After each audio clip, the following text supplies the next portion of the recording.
Boa noite a todos, sejam todos bem-vindos. Mais uma roda do mês de junho. Quero agradecer à PUC, que nos recebe todas as segundas-feiras, às 20 horas. Agradecer os meus convidados, os palestrantes, professor Jefferson Reis, professor e psicanalista, professor Júlio César, professor Júlio, doutor em psicologia social, Patrícia Pereira, professora e psicanalista, psicóloga, e agradecendo a Alice, que é uma nova TI que vai nos acompanhar nessa longa jornada. Muito obrigada, Fred, e vamos iniciando as rodas, a segunda roda do mês de junho. Hoje, lembrando que o mês de junho nós estamos falando de infantes e adolescentes, o desejo negado. E na roda de hoje nós vamos falar sobre coisa de menino, o complemento coisa de menina. Então, temos um rico cenário, não é? Falando de infantes e adolescentes, o desejo negado. Eu quero lembrar a todos vocês que quando eu pensei neste mês de junho, nessas rodas de junho, eu quis dar ênfase à criança, ao adolescente que sofre, muitas vezes, sem ser percebido pela família, pela escola e pela sociedade.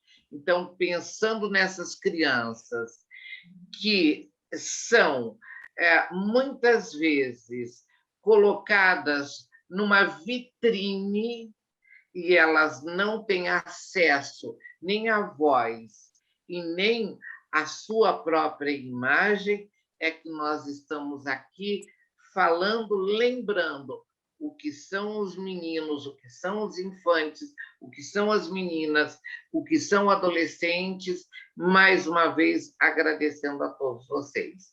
Então, na noite de hoje, eu quero convidar Jefferson, Patrícia e Júlio para darem as suas boas-vindas. Boa noite, Jefferson. Boa noite. É um prazer muito grande poder estar aqui mais uma segunda-feira, né? Dando continuidade a esse tema que, como escolhido, é de fundamental importância não só para nós profissionais, mas também para a sociedade de uma forma geral, para as famílias. Creio que muitos pais estão buscando nesse tema uma visão assim mais apropriada a respeito da criação dos seus filhos e até mesmo como procurar tratamentos quando esses precisarem, né? Então, nessa noite falando sobre essa questão que, como nós conversamos, pode ser uma questão assim, hoje em dia bem polemizada, mas o nosso objetivo aqui é trazer luz, né, dar luz a esse tema e creio que vai ser muito legal. É muito bom participar aí com o Júlio, com a Patrícia e ter a Sônia aí nos assessorando e dando todo o suporte que nós precisamos. Espero que sejamos bem-sucedidos e tenhamos êxito nesta noite, como foi na segunda-feira passada. Com certeza. Você pediu luz, o Júlio hoje chegou com muita luz, então nós vamos ter luz até demais, né? Seja bem-vindo, Jefferson. Eu quero mais uma vez agradecer, sabendo que você está terminando o seu mestrado falando de criança, de angústia, de sofrimento infantil. Então, lembrando que o professor Jefferson, nesses últimos 5 anos, né, esteve imerso nesse cenário de crianças, não é? E tratando da questão da angústia. Boa noite, Júlio, seja bem-vindo e não vai ofuscar a luz de ninguém hoje, não, mas traga o seu brilho. Boa noite, Sônia. Boa noite, Patrícia. Boa noite, Boa Jefferson. Boa noite, noite. pessoal da PUC. Todo mundo presente aí. Obrigado por mais esse convite. Sônia, eu falei da luz porque, para mim, a minha imagem parece escura aqui. Não sei como é que aparece para vocês, mas Não, tá bem. obrigado mais uma vez por esse, tá bom? Obrigado mais uma vez por esse convite, essa oportunidade de discutir algo tão importante para todos nós, porque nós também fomos meninos e meninas, e somos até hoje, né? Sou um menino de barba branca, quase 47 anos, e discutir essas questões, melhor, conversar, fazer a nossa roda rodar com essas Rodar. conversas, Isso. é fantástico, é muito importante, porque a gente acaba trazendo e recebendo mais luz para a gente poder compreender e ajudar mais ainda a sociedade a ficar mais saudável. Muito obrigada. Patrícia, chegando Olá. de campo, chegando de férias. É verdade. Boa noite a todos também, né? Desde o ano passado, participando aqui das rodas de conversa. Sou psicóloga e psicanalista, e desde a segunda-feira passada, que parece que foi ontem, né? Meninos, vou chamá-los assim, e a gente vem aí trabalhando o conceito de infância e adolescentes, o desejo negado.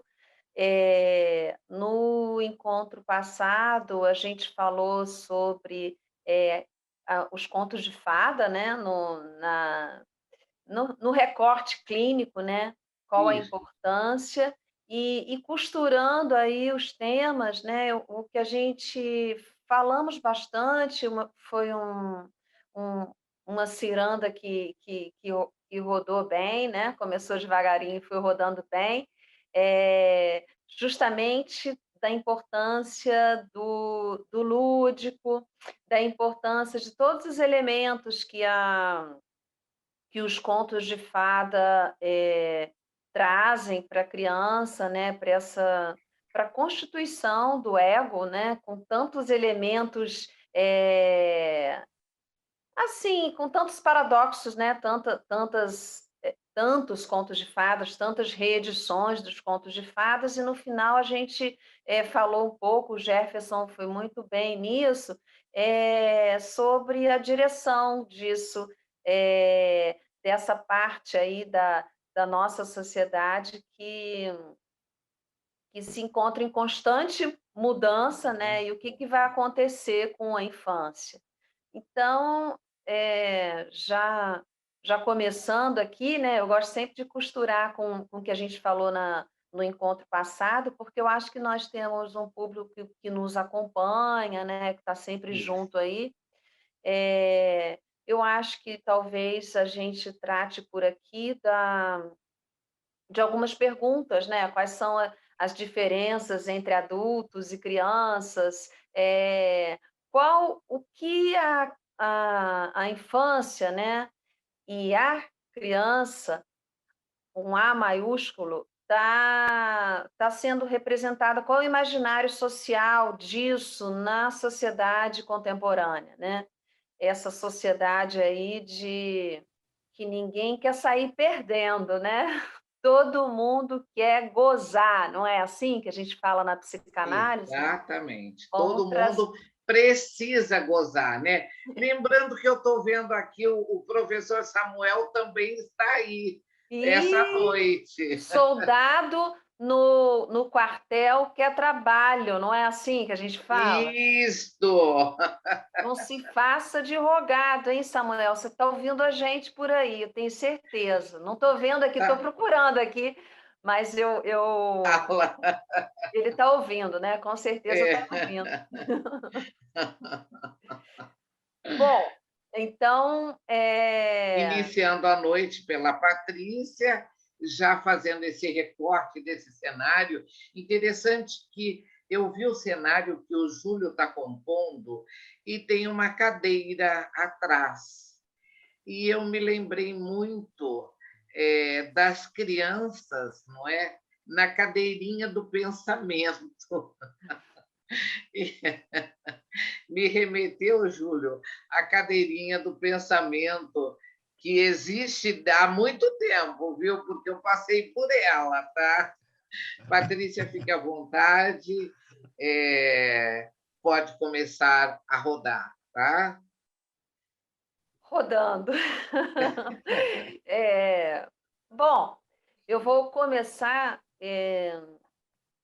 nesse tema de hoje, falando um pouco sobre.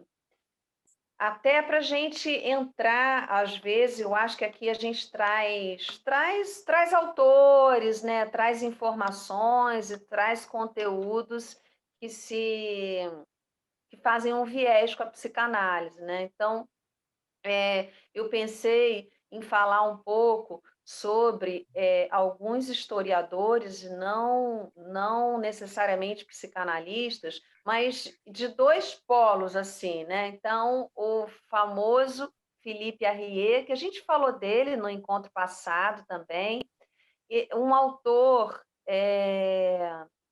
que tem uma obra bem clássica, assim, chamado A História da, da Evolução da Criança e da Família, né? Trazendo um traçado para a gente histórico, pensando assim, pensando no nascimento da infância, né?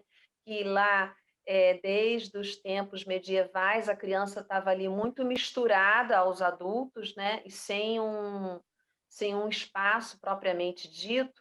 E não que ele traga uma crítica quanto ao fato das crianças serem esquecidas ou não, mas o que a gente está falando aqui, eu acho que até para podermos juntos pensar nesse futuro, nessa pós-modernidade, nessa nossa vida agora também atravessada por essa pandemia e esses 2 anos, né, que afeta as crianças, as escolas, as relações, né? Mas assim, não que não houvesse que as crianças fossem maltratadas, né? Não é bem disso que a gente está falando, mas não um lugar claro, uma consciência da infância, que para nós, né, educadores, psicólogos, para as famílias, como disse o Jefferson, para a luz, né? Hoje a roda abriu com esse significante luz aí, né? Para dar uma luz, para dar uma Sim, ajuda. A infância é sim um momento específico, né? Um momento diferenciado. Então, assim, esse nascimento nasce com o discurso da ciência, né? Com a modernidade, com a família burguesa. Então, vai se preparar essa criança. Inclusive, eu acho que assim até uma espécie de quarentena aí, as crianças de uma certa dessa era medieval, assim, muito misturadas ali. é, Inclusive, quando a gente começou lá a psicanálise dos contos de fada, no encontro passado, a gente trouxe um recorte histórico também, onde os contos de fadas é, eram assim, eles surgiram para todo mundo, né? Nessa idade média aí, eles surgiram para todo mundo. Então, tinha conteúdo muito erotizado, tinha a realidade da vida ali daquelas pessoas, tinha a agressividade. Eles foram se moldando, se remodelando, se romantizando, tornando mais suaves, entrando mais nesse universo da criança mesmo. Então, a história da infância também traz isso, né? Uma criança lá misturada, né? Para uma maior consciência aí desse período.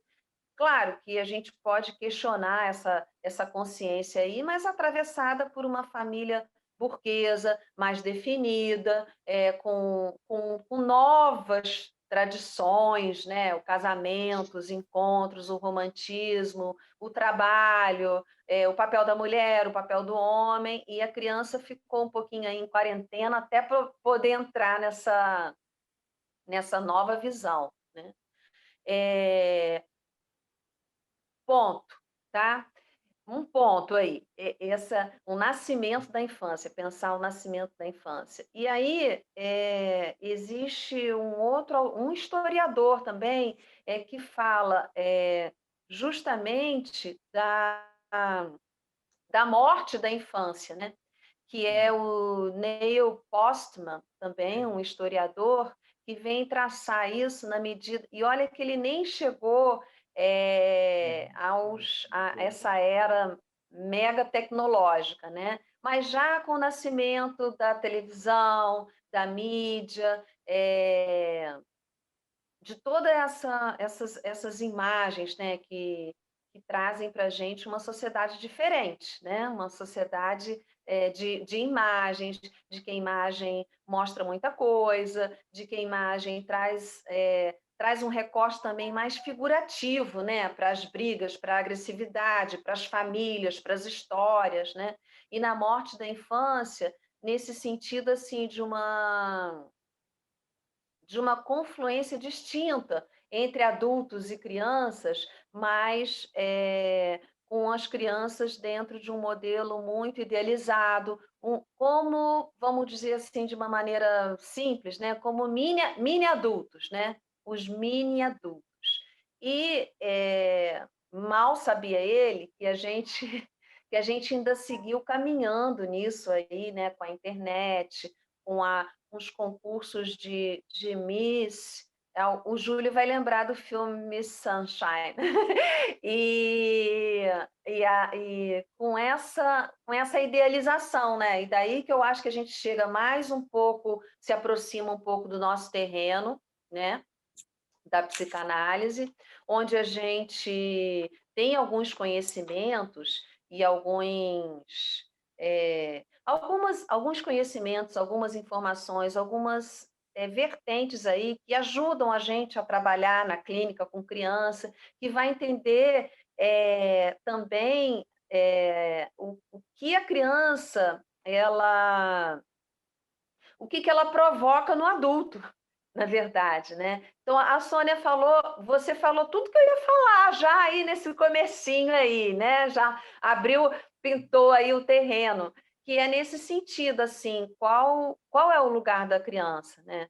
Para onde vai? A quem interessa, assim, a infância, né? A quem interessa seguir com a infância, seguir com um lugar específico para essa criança dentro de uma sociedade, porque a gente está caminhando para um lugar bastante perigoso, né?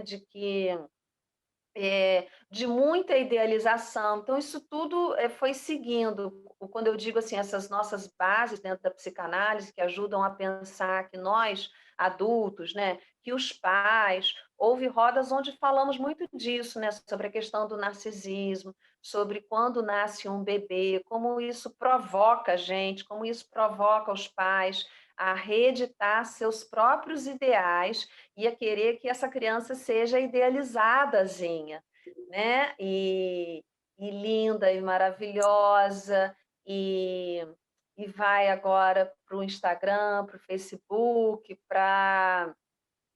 representando aí uma perfeição, né? Que não condiz com a especificidade da própria infância, né?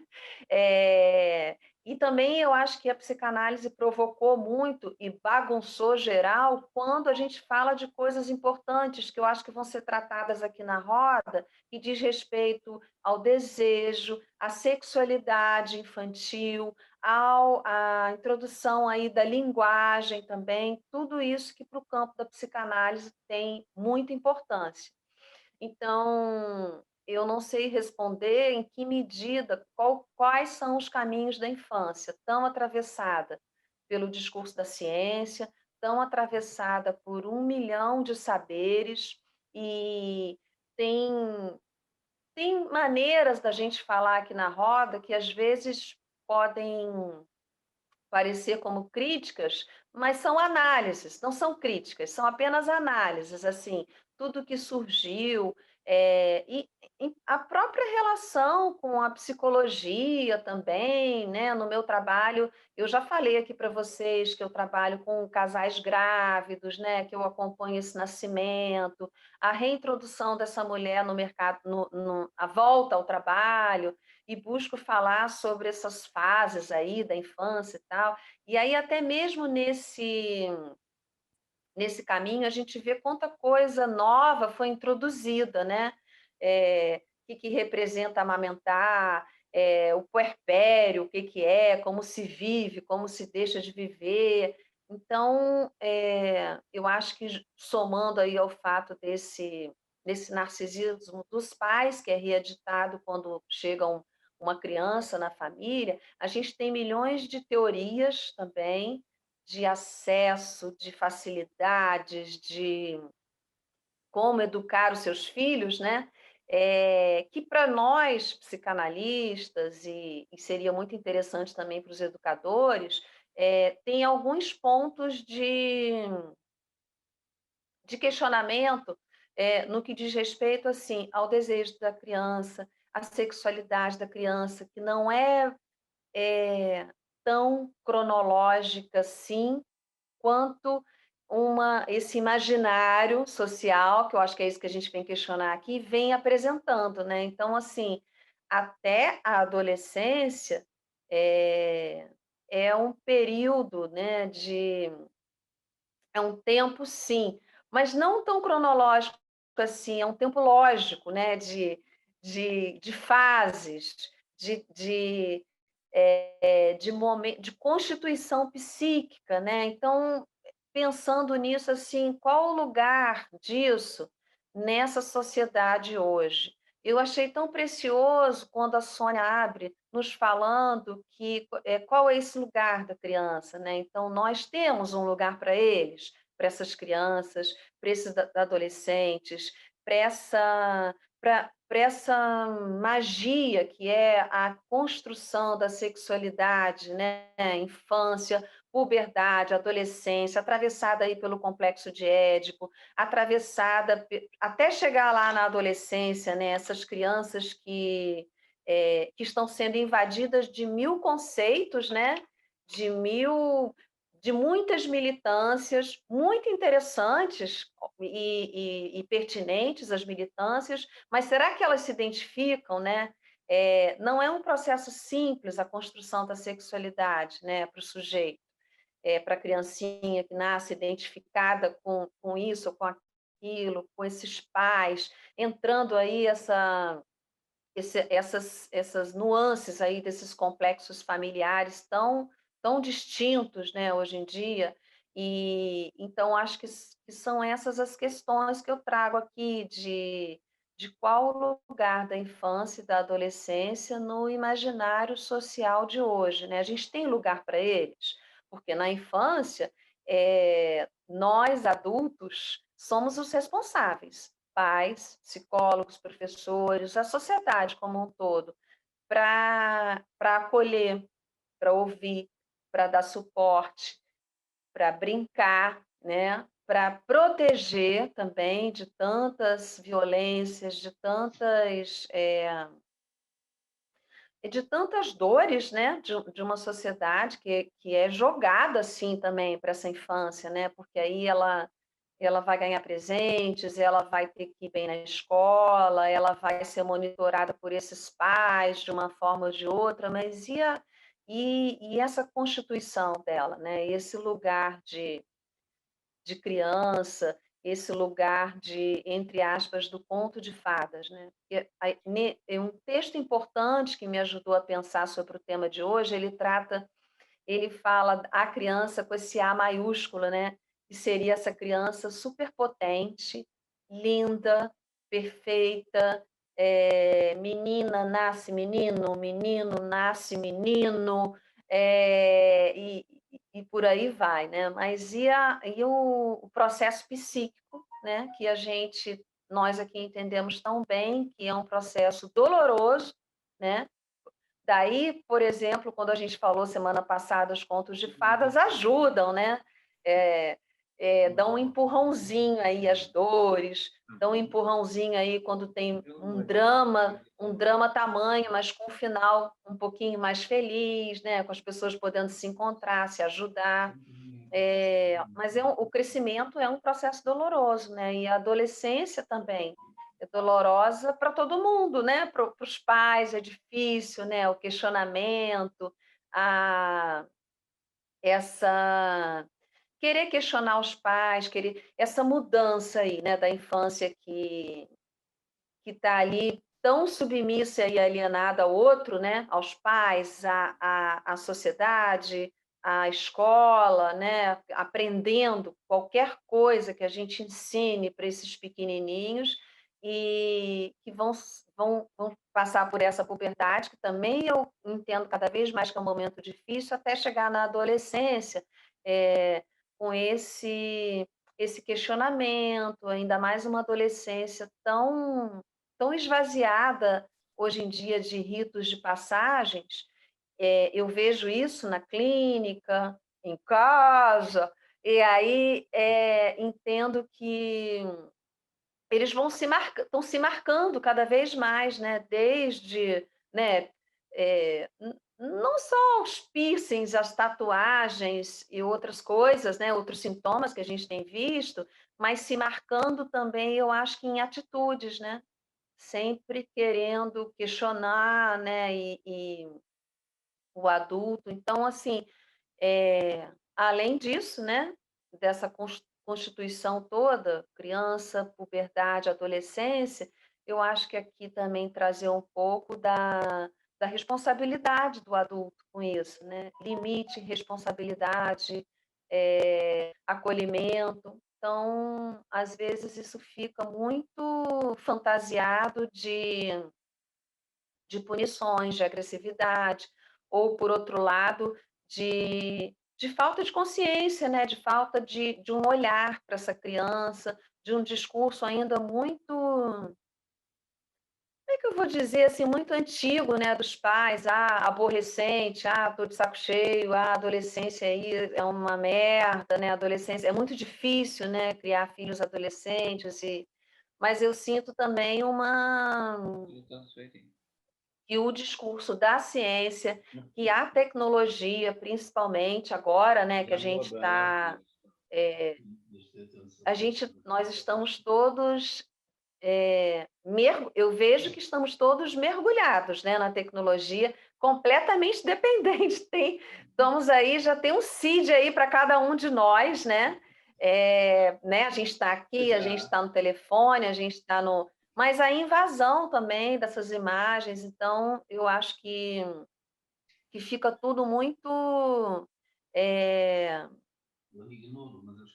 denegado aí para essas outras constituições, e não a criança dentro, e o adolescente dentro da família, né, com o pai, a mãe, ou com outras pessoas que seja mais pensando, falando, suportando, né? Às vezes o papel dos pais também é suportar um pouco isso que vem dos adolescentes, né?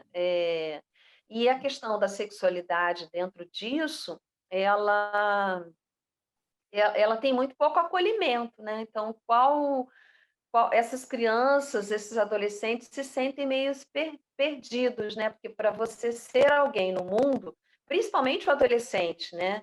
Por isso a transgressão, a imaturidade, a gente precisa da imaturidade deles no mundo, né? Porque ela vai, essa imaturidade que cria tantas possibilidades às vezes para eles ajudam também a gente a transformar um pouco o mundo, né?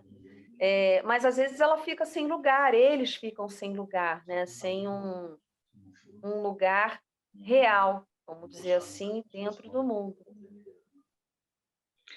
É um pouco isso. Patrícia, perfeito.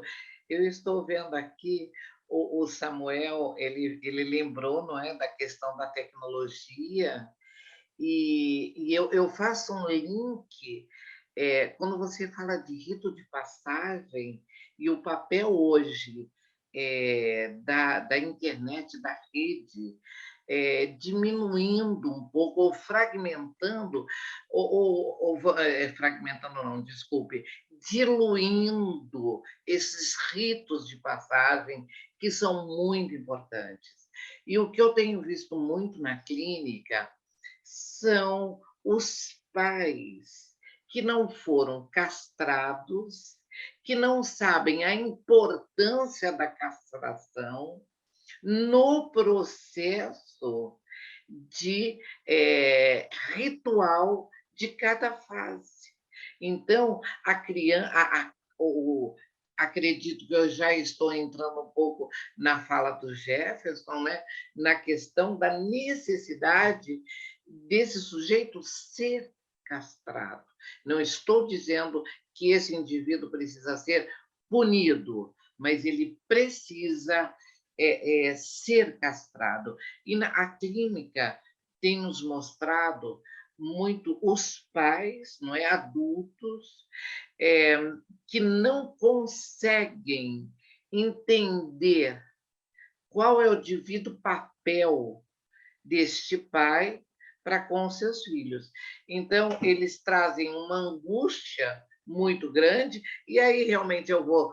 Parabéns, Patrícia, você citou a questão do rito. Eu acho que o rito realmente precisa existir como marcas, não é, da infância para a adolescência, para a primeira fase adulta, não é? Isso é necessário para que cada sujeito se reconheça. E falando dessa angústia, então, eu vou passar a fala para o Jefferson, já que o Jefferson e a angústia andam juntos há uns 5, 6 anos. Eu quero lembrar que a Patrícia, gente, tem um papel, tem um trabalho muito bonito com pais, não é? E com bebês, e por isso que a Patrícia, acredito que a fala histórica da Patrícia remeteu a esse trabalho que ela tem feito aí no Rio de Janeiro, né? Tanto na FISJAM quanto na clínica, tá? Com pais e com crianças. Parabéns mais uma vez, Patrícia. Amei a tua lembrança do rito, tá?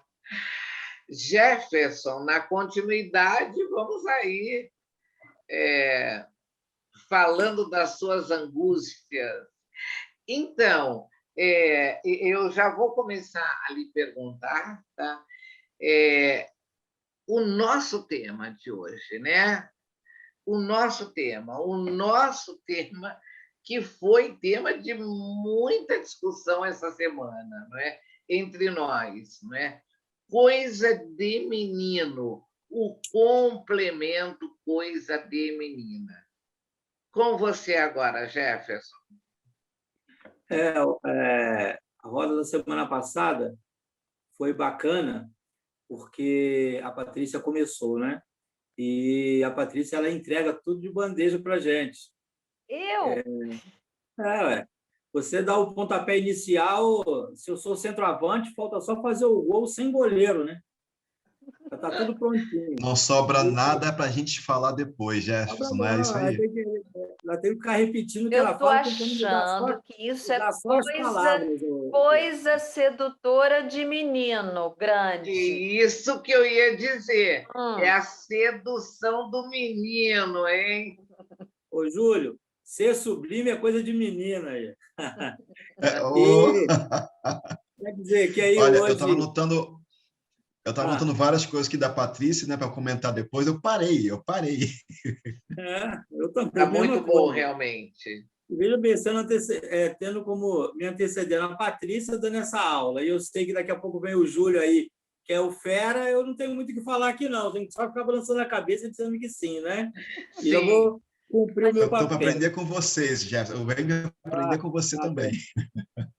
Eu estava pensando bastante sobre esse tema e conversando esses dias com Patrícia e com Sônia, estávamos falando justamente, não querendo adentrar um campo da discussão, mas pelo menos acho que valeria a pena nós tocarmos que estamos vivendo um tempo que esse assunto é mais do que nunca atualizado, né?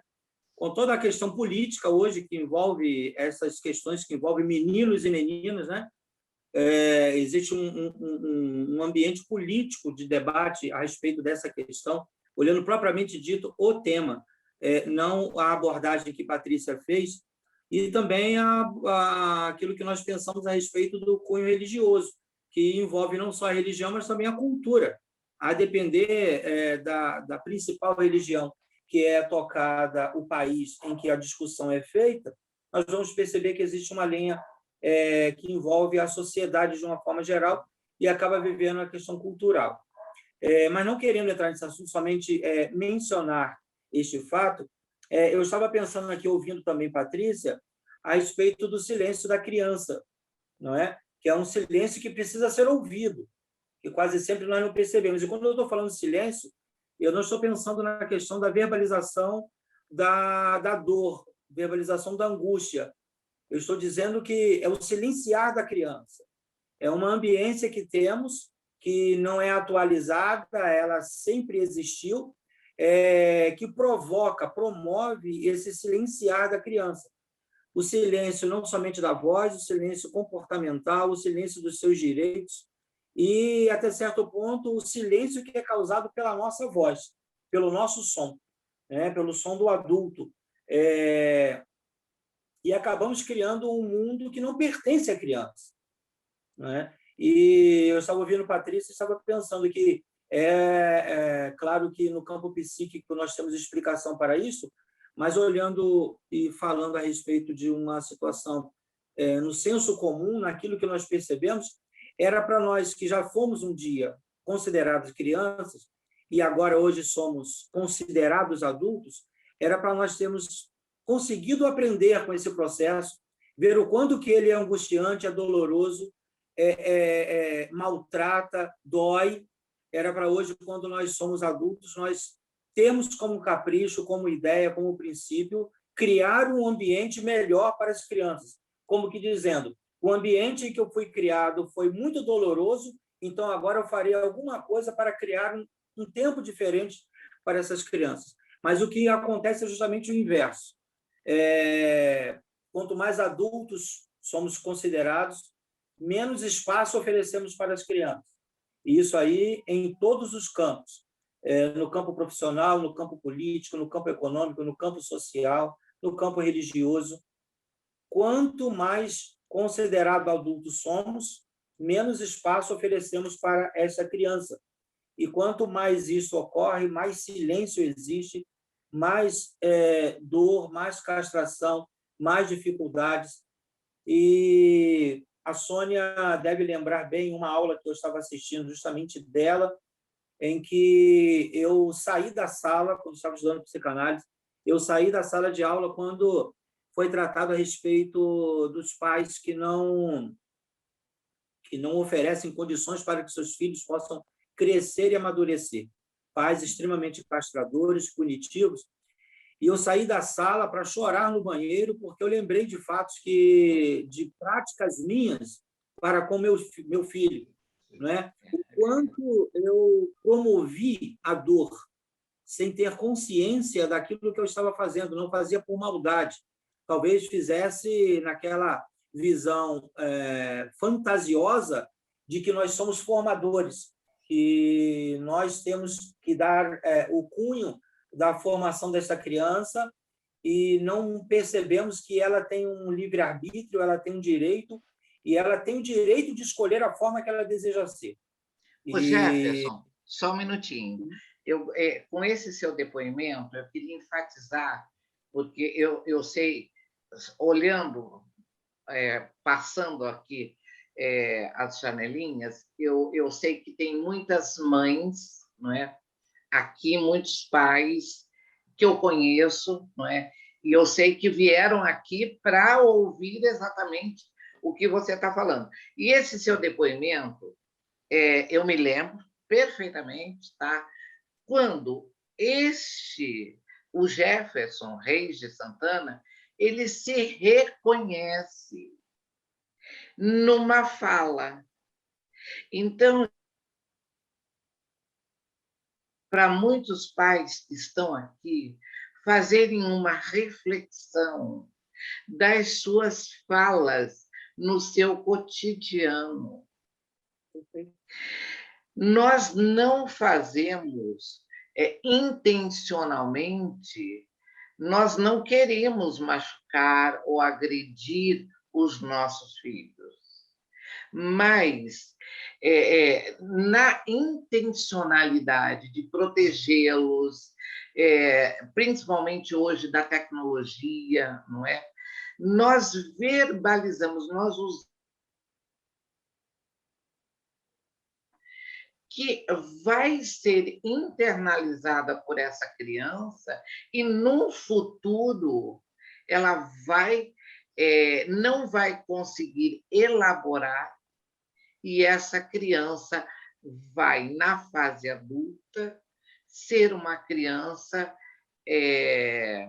doente. Ela vai trazer traumas da infância, do que ela internalizou de uma fala de uma mãe, de um pai, e como você, naquele dia, que eu me lembro como se fosse hoje, tá? Saiu porque você se reconheceu.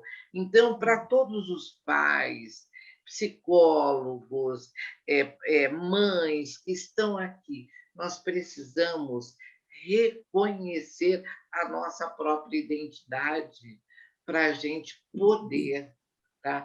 Até mesmo chorar diante de um filho, chorar diante de uma criança, ajoelhar-se para estar na altura para conversar com uma criança. Então, isso daí é muito importante. Desculpe eu ter interrompido você, mas é uma fala muito própria, tá? Parabéns, inclusive, pela coragem, tá? De fazer essa revelação em público, tá? Parabéns, pode continuar. Na continuidade, eu ia falar justamente sobre isso. Então, fale. Não, já falou. Mas naquele dia, quando cheguei em casa, foi um sábado. Quando eu cheguei em casa, eu fui procurar o meu filho para pedir perdão, pedir desculpa a ele por tudo. E não foi com aquela expressão que muitas vezes nós pais temos de pedir desculpa no sentido assim muito genérico, como que dizendo, se por acaso em alguma coisa eu errei, como que não reconhecendo o erro, não reconhecendo a culpa, mas tendo a obrigatoriedade de pedir perdão, pedir desculpas. Não, eu vim, procurei e fui muito claro com ele a respeito do que eu estava falando, porque quando da aula, quando foi tocado nesse assunto, como você acabou de falar, Sônia, eu me percebi, eu me vi, e imediatamente eu lembrei de alguns fatos ocorridos. E interessante para todos que estão nos acompanhando, quando eu cheguei para ele, falei com ele a resposta de uma maneira bem irônica e assim bem sarcástica também por parte dele. Ele falou bem assim: relaxa, pai, eu estou bem, quem não está bem é você, né? Ele foi assim bem pontual nesse momento. Realmente, quem não estava bem é você. Ele conseguiu fazer, inclusive, essa leitura, tá? Mas eu percebi naquele tempo que eu estava tolindo, eu estava proibindo que ele vivesse o tempo dele, com todos os erros que uma criança pode cometer, com todas as falhas, porque eu costumo, nas minhas palestras, falar, e claro que isso é uma coisa mais do que óbvia, que as crianças elas erram e cometem seus erros e delitos, não é por maldade, não é por irresponsabilidade, é por inexperiência.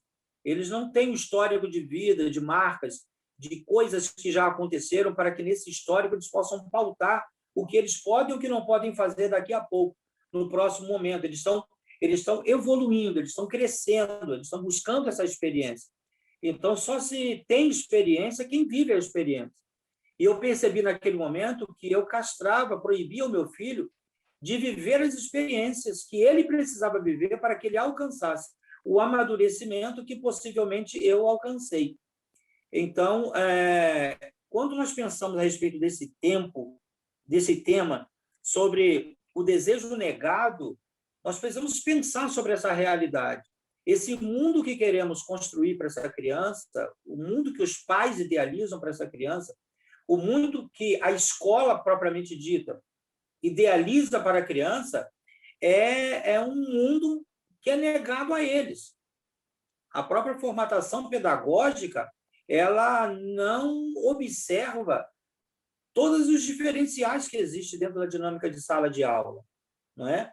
E a criança é obrigada a ser formatada para aquele princípio pedagógico adotado por aquela instituição escolar.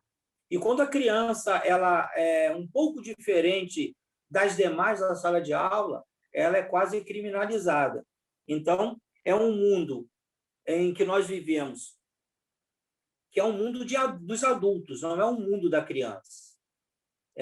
Você acabou de falar aí, Sônia, da necessidade de nós nos curvarmos para falar com uma criança. Nós saímos do nosso mundo, que julgamos ser um mundo ideal, para adentrarmos o mundo da criança, que nós julgamos ser um mundo que não é ideal. Mas para que isso aconteça, nós precisamos sair do nosso mundo, precisamos ir ao mundo, adentrar o universo dessa criança, para que possamos entendê-la, para que possamos vê-la como ela é, e não como nós idealizamos, né? Então, nós construímos... a criança precisa ter um mundo de direitos e nós castramos esse direito da criança para nós impormos o mundo dos deveres, né? O mundo do que eles precisam fazer. Os atos de negação são muito superiores do que os atos de direitos dados. Claro que isso não vem afetar o não, o dizer não. Como você falou, Sônia, uma criança precisa viver no campo da castração. Ela precisa viver e reconhecer as proibições, aquilo que não é possível, não é? Mas dentro de um princípio de compreensão, de avaliação, de análise do porquê sim, do porquê não. E eu estava pensando sobre isso. É interessante que a criança ela tem como princípio a investigação. Qual a criança que não passa pela fase que tudo pergunta para os pais? Por que aquela tomada ali eu não posso tocar? É porque dá choque. O que é choque? É porque isso aí pode lhe causar um problema cardíaco. Mas o que é um problema cardíaco? Talvez na segunda ou na terceira pergunta nós já perdemos a paciência. E essa perda da paciência é justamente o desejo da criança entrar nesse universo. E que nós não temos coragem de nos inclinar para entrarmos no universo dela e entender que um dia também nós ficamos nessa falta de compreensão, né? O novo que é difícil de se ver. E nós queremos que as crianças vejam com a nossa visão. Quando a gente trabalha muito com escola, como no caso do seu diretor, a gente vê muito esse negócio ainda na educação infantil, a criança descobrindo aí o falo, né? E qual é a mãe, principalmente, olha o princípio machista, qual é a mãe que não tem preocupação de que em algum momento um garoto vai olhar a roupinha dela, como ela está, com medo de qualquer tipo de investida sexual. E nós percebemos lá quantas não são as falas do pai, né? Que diz que se por acaso o garoto não se comportar bem, que vai cortar o pintinho dele, não é? E é a dor que a criança sente do medo daquilo que é imprevisto, que ele não tem uma maturidade para ter uma compreensão a respeito disso. Como é que vai acontecer isso comigo? O que vai acontecer com a minha vida a partir do momento em que eu serei literalmente castrado? Então, eu penso que a infância ela acaba sendo o tempo da perda, em vez de ser o tempo do ganho. A infância que nós construímos para as crianças são tempos de perda da vida. É o período da sobrevivência e não da vida. A criança luta para sobreviver nesse universo que é preparado para o adulto.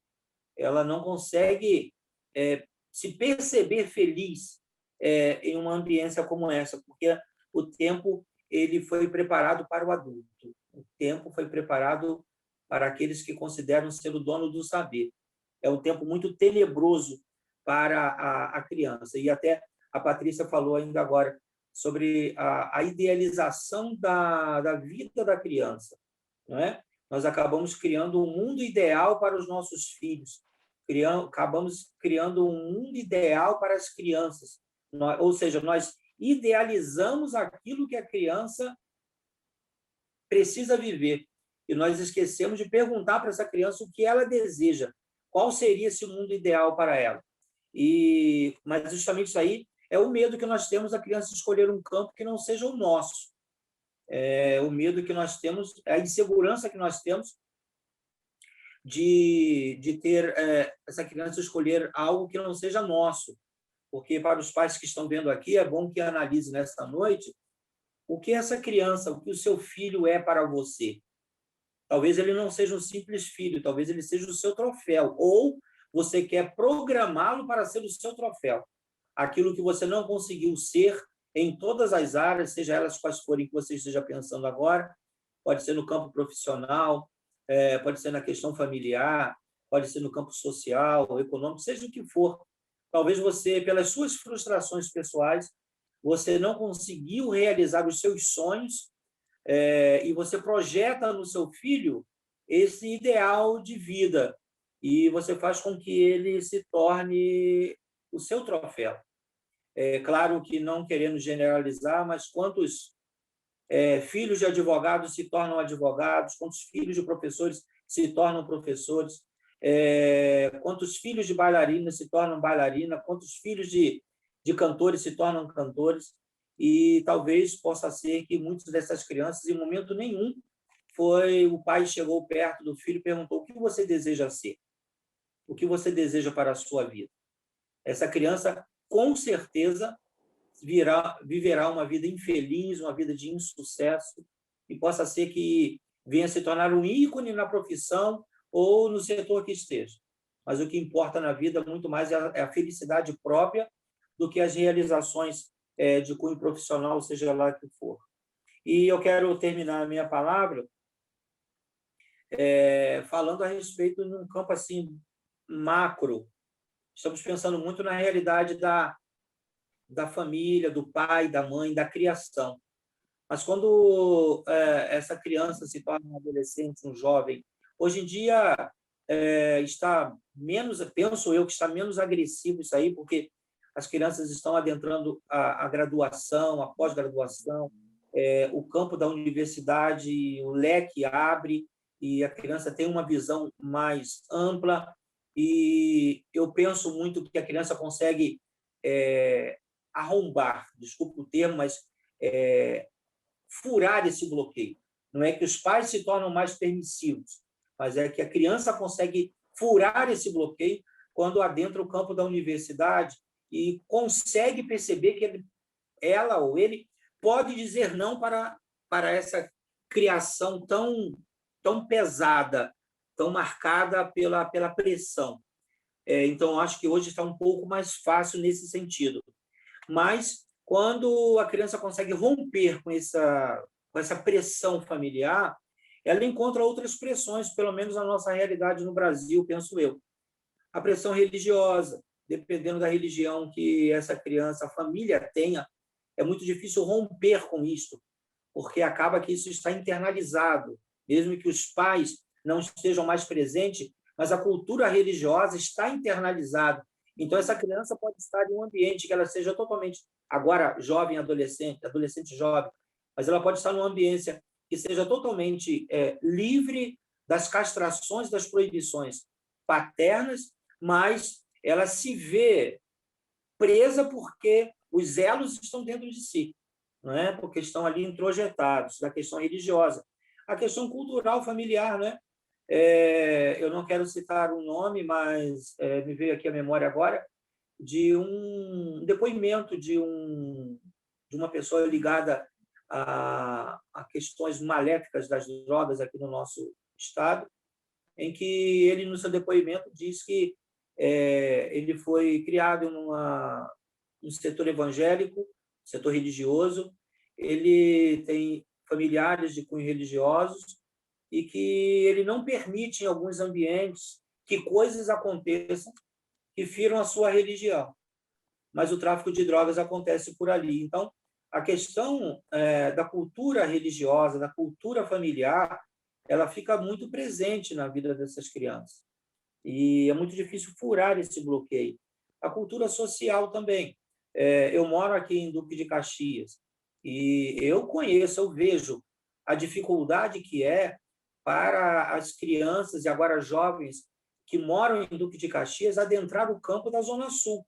E eu percebo, claro, que existe essa diferença social e não quero culpar quem mora na Zona Sul, porque eu percebo que é muito uma cultura, é a cultura social que já está impregnada também na criança da Baixada Fluminense. Se sente inferiorizada, marginalizada. E aí nós vamos pensar na criança que mora em uma comunidade. Como vencer os obstáculos? Fica parecendo que consegue sair daquele ambiente, mas não querendo dizer que o ambiente da comunidade seja um ambiente pernicioso, mas querendo dizer que a falta do acesso a outros momentos, outras situações sociais, faz com que essa criança seja marcada por aquilo pela lei do não pode. Não lhe é permitido porque você mora em um ambiente social marginalizado, criminalizado, em que as pessoas não têm oportunidade, que as pessoas, isso é o que dizem, que as pessoas não têm cultura, que não podem crescer, que ali é o seu lugar e você tem que viver nesse ambiente. Então, mesmo que essa criança, jovem e adolescente, tentem sair dessa realidade ou tenham a oportunidade, sai marcada, sai como que bloqueada por si mesmo, porque vive essa cultura social. E, por último, é o que hoje nós estamos vendo da cultura política social, né? Não querendo adentrar tanto esse campo, mas penso que viver esse momento em que o nosso país está vivendo, estamos, de alguma forma, criando robôs que seguirão um segmento ou outro, mas que não se abrem ao direito do ouvir e de entender que está sendo ouvido. E eu penso que isso é muito complicado para que essa criança possa chegar a uma idade de amadurecimento. Finalizo pensando que eu acho que se nós enquanto sociedade, nós enquanto profissionais da área da psicologia, nós enquanto educadores, não pararmos um pouco, nos debruçarmos sobre este tema para pensar o que pode ser feito para mudar esse quadro, ou pensarmos, não pensar em um mundo macro, não o que pode ser feito. O que pode ser feito a partir de mim, o que pode ser feito a partir de Sônia, o que pode ser feito a partir de Júlio, de Patrícia, de todos que estão acompanhando essa roda. A partir de nós, a partir do seu eu, a partir daquela partícula que você pode fazer. Se nós não fizermos nada, esses degraus que separam as sociedades, esse degrau que separa essa criança de ser uma criança feliz, eu acho que ele tem aumentado os centímetros cada dia mais. Estão as crianças muito mais longe da possibilidade de conseguir romper essa fronteira, essa barreira, para conseguir galgar aí uma vida feliz, e uma vida feliz vai fazer com que a sociedade se torne uma sociedade mais feliz. É mais ou menos por aí que eu penso. Muito obrigada, Jefferson. Estou muito feliz, né? Porque eu estou até emocionada, porque o Jefferson foi meu aluno, né? E depois, juntos, não é? Galgamos aí. Eu fui co-orientadora dele na tese de mestrado. Então, parabéns, né? Mais uma vez, eu reforço, né?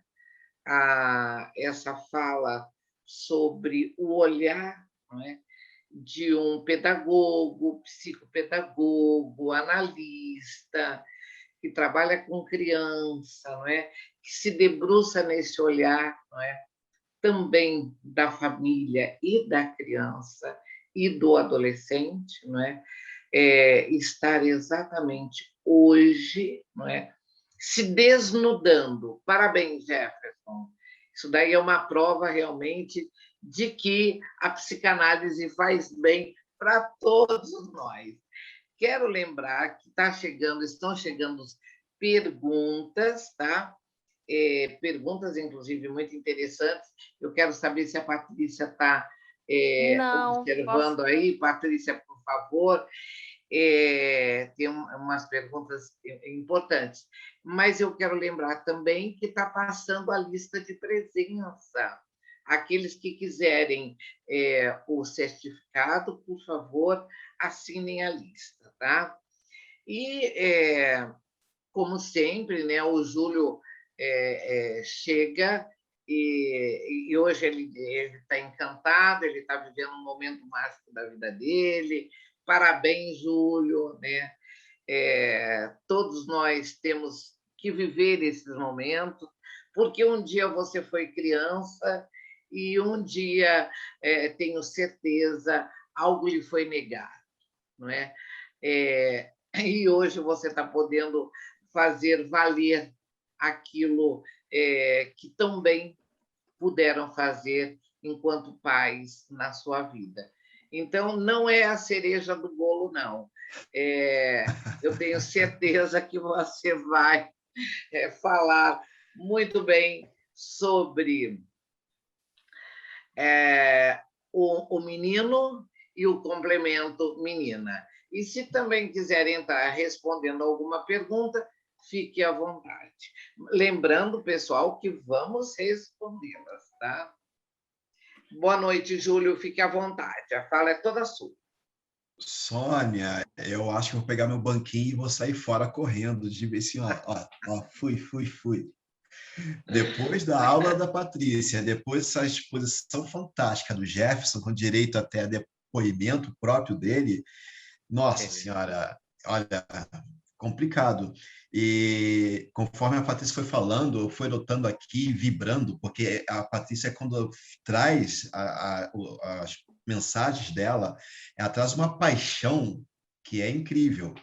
E aí, quando o Jefferson foi contar aqui também esse episódio dele com o filho, naturalmente, acho que cada um de nós pode ter lembrado de algum momento da nossa infância, ou até mesmo das relações com os filhos, crianças ou adolescentes.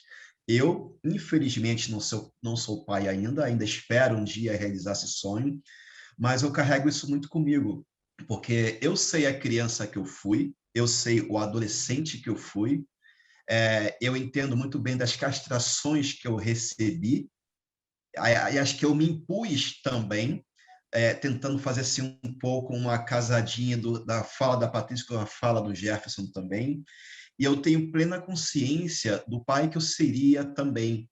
E eu acho que eu tenho uma certa tendência, talvez muitos de nós, a reproduzir muito o que nossos pais fizeram também, ou fazem com a gente até hoje. Pegando esse depoimento do Jefferson com relação ao filho dele, eu lembrei de uma fala da minha mãe. Minha mãe tem 82 anos, talvez há uns 10, 15 anos atrás, num encontro de família, né, de aniversário de algum primo, tio, não sei, a minha mãe do nada chegou e comentou o seguinte: hoje eu me arrependo de ter sido tão rígida com meus meninos, porque minha mãe, eu sempre brinco que ela foi generalzona, assim, sargentona, durona, uma rigidez muito grande na nossa criação, né? Quando eu vi a minha mãe nos seus 70 anos, estava falando aquilo, hoje ela tem 82, aquilo me surpreendeu muito. Mas eu sempre entendi que ela reproduziu muito a época que ela foi criada, a educação que ela recebeu, lá no interior do sul de Minas. E quando, por exemplo, nasceu meu sobrinho e ela entrava em crise com o meu sobrinho, o único neto dela, eu falava: mãe, ele não é seu filho, ele é seu neto, é a terceira geração, são outros tempos. Não é a senhora que é responsável pela criação, pela educação dele. A senhora é avó, participa, mas é preciso entender que da sua geração, de quando seu filho, o meu irmão, tinha a idade que ele tem hoje, muito tempo já transcorreu. Nem todo mundo consegue ter esta percepção. Hoje, cito o exemplo do meu irmão, que passa pelas mesmas crises que meus pais passaram com ele, com meu sobrinho adolescente. Ou seja, repete as mesmas coisas, entende? Então, eu procuro sempre pensar, quando eu tiver meus filhos, é bem provável que eu vá repetir, porque eu tenho muita coisa introjetada em mim disso tudo. Embora eu tenha outra formação acadêmica, existe alguma coisa que está registrada no meu inconsciente. Então, eu procuro eu me cuidar, e acho que a partir do momento que eu reconheço isso em mim, eu tenho uma tendência menor a reproduzir isso. Aí é onde eu busco a fala da Patrícia, a questão da idealização. Porque, voltando à questão dos contos de fadas, nós, enquanto crianças, nós idealizamos muita coisa dentro daquele mundinho maravilhoso mundo de Bob, que é a nossa cabeça enquanto criança. Nós idealizamos, embora nossos conhecimentos sejam parcos, sejam fraquíssimos, ao mesmo tempo que são riquíssimos. Quando a gente chega na adolescência, a gente já tem uma percepção maior do que é a realidade. Então, nós idealizamos diferente. Quando nós chegamos na nossa fase adulta, a mesma coisa. Nós seguimos nos idealizando baseado naquilo que nós idealizamos quando criança e chegamos à adolescência, chegamos à fase adulta e criamos uma idealização das crianças que nós teremos. E quando temos, seguimos fazendo talvez outras idealizações. Não é uma corrente que vai se repetindo o tempo todo? Júlio, é só uma lembrança. Ou dos adultos, crianças que ainda somos, porque nós Sim. encontramos muitos adultos ainda regredidos, idealizando na fase adulta as fantasias não vividas. Tá? Desculpa, pode continuar. Está muito bom de te ouvir. Vocês são os especialistas, eu sou apenas um convidado intrujão aqui. Mas essa questão que a Patrícia tocou sobre a idealização, isso me fez realmente pensar, porque muitas vezes os casais, quando vão ter filhos, e isso é uma coisa que eu escrevi até na introdução da minha tese, eu comento sobre isso, porque, por exemplo, o meu pai, 2 filhos, 2 meninos, ele dizia para a gente, quando vocês crescerem, eu vou levar vocês para se vestir na casa José Silva, que é uma casa clássica do Rio de Janeiro de homens com certo padrão social, cultural, homens de estilo. Ou seja, ele queria que a gente reproduzisse, os 2 filhos varões reproduzissem o que ele tinha como o ideal de homem para aquela época também, entenderam? E as mães, é claro que idealizam também as suas meninas, as suas bonequinhas para poder carregar no colo e brincar de família real, na verdade. E quando nascem as crianças, natural, coisas de menino, vão brincar de bola, vão brincar de carrinho. Pai e mãe transportam, projetam isso para os seus meninos. E menina, vamos brincar de casinha, vamos brincar de boneca. Ou seja, nós reproduzimos aquilo que os nossos pais, nossos avós e bisavós e tataravós fizeram. E possivelmente os nossos filhos, das gerações atuais, millennials, Z, Y, W, o que for, podem acabar reproduzindo também. Então, essa idealização ela faz parte, acho que, de toda a nossa jornada nesta vida, em todo momento. E aí eu venho uma questão que a Patrícia colocou que acho bastante pertinente. Qual é o lugar da criança? Mas aquela criança que nós fomos, eu paro hoje e pergunto, qual é o lugar da criança Júlio hoje do Júlio de 46 anos de idade? Aquela criança ainda existe em mim e carrega muitas marcas ainda. E as crianças que possivelmente virão na minha linhagem também, qual é o lugar dessa criança? Qual é o lugar das crianças que estão ao nosso lado também? Nossos sobrinhos, netos, filhos, primos, afilhados e por aí afora. Ou seja, esse universo de crianças e adolescentes à nossa volta, qual é o lugar deles e qual é o nosso lugar em relação a eles. Aonde eu vou buscar também o que o Jefferson colocou, que é com relação ao silêncio da criança. Eu fui uma criança muito quieta, e eu acho que o meu silêncio não foi bem ouvido pelos meus pais. Por mais culto e inteligente que o meu pai fosse, por mais inteligente que minha mãe seja também, nós temos essa falha enquanto adultos, porque nós nos idealizamos dessa maneira também, como o Jefferson colocou, como formadores. A gente pode ser aquele filho, entre aspas, malcriado, aquele adolescente rebelde, a gente se torna aquele adulto que, quando se torna pai e mãe, acaba assumindo aquele mesmo papel de falso formador. A gente assume esse chapéu, essa máscara, essa fantasia. E quando o Jefferson colocou o exemplo dele com o filho, eu achei fantástico, porque ele caiu em si. E isso é que eu acho que é muito importante para todos nós. Acho que nem todo mundo tem essa oportunidade de desenvolver essa percepção. Ou seja, nós precisamos, de fato, ouvir o silêncio, os silêncios, ou seja, a voz, comportamento, os direitos de crianças e adolescentes, para evitar que sejam adultos doentes. Ou seja, ou que sejam, pelo menos, sejamos menos doentes também. E isso, claro, que ser iniciado pelos adultos, como o Jefferson colocou também. Agora, me perdi aqui, desculpa, não tem coisa para caramba de você também, Jefferson. Assim, vamos lá. Jefferson concluiu a parte falando sobre limitações. Nós já somos ensinados desde pequenos a quais são as nossas limitações. Começando coisas de menino, coisas de menina. Menino veste azul, menina veste rosa. Acho que a Sônia deve lembrar, a Patrícia também, nossas rodas do Outubro Rosa. Eu participei do primeiro dia, eu estava com uma camisa rosa. Se abrir meu guarda-roupa, eu tenho short rosa, cueca rosa, bermuda rosa, camisa rosa, camiseta rosa. E eu sinto muito orgulho do meu sobrinho, que ele adora também. Ele pega meu guarda-roupa, pega e usa. Short rosa, bermuda rosa, camisa rosa, porque não tem esse parâmetro de delimitação do que é de menino, que é de menina. Ou seja, essa construção social que acaba nos limitando e nos leva a limitar o outro também, pelos nossos julgamentos que são transferidos de geração em geração também. E quando o Jefferson coloca sobre essa questão das limitações geográficas, isso é triste, porque muitas vezes a criança já nasce ali mais ou menos que formatada, né? Já que os pais são formadores, então eles formatam aquele serzinho social para que saber que aquele lugar não é de direito dele. Como já se falou, de Duque de Caxias, da Baixada, quem não é do Rio de Janeiro talvez não entenda isso, não pertence à zona sul do Rio de Janeiro. Ou seja, esse que é o lugar, filho, não é para você.